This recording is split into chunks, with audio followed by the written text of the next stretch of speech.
New red flags for Florida Governor Ron DeSantis ahead of a possible 2024 presidential run, a decision that could come any day now. But we've been saying that for weeks, so we'll see. Sources telling Politico Wall Street is growing sour on DeSantis as a challenger to former President Trump, even without an official announcement saying, quote, DeSantis had been seen as the top pick to lock down the support of financial titans. But as he stumbles through gaffes over everything from his personal demeanor and stance on Ukraine to his snacking habits, remember the pudding commercial? Wall Street donors are keeping the door open to his competitors, end quote.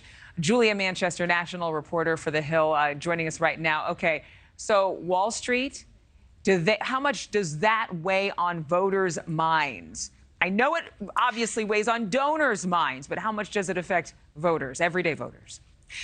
Yeah, I don't think it really affects everyday voters, Adrienne. I think Wall Street is paying attention to what everyday voters are paying attention to, and that's impacting the mood on Wall Street. They are very much looking at which candidate voters are going to. They're looking to those polls. They're looking to the popularity ratings. And right now, Wall Street is seeing that this is a field that is predominantly dominated by Donald Trump. And Ron DeSantis, even though he hasn't even yet jumped into the race, is really failing to gain any traction. So I think there might be some concern among Wall Street, similar to what we saw in 2016 about the potential of a Donald Trump presidency. Although we know that Donald Trump is very pro-business, that could be good for parts of Wall Street, they would argue. At the same time, though, I think Donald Trump brings a degree of volatility to the markets, a degree of volatility to those working on Wall Street. So I think they very much have their hands up in the air, kind of asking, okay, what can we expect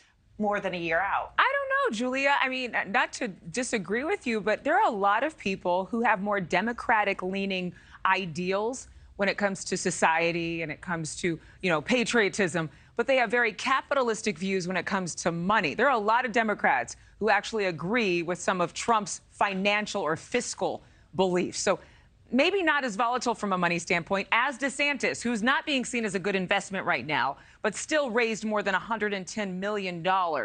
So who is giving him this money?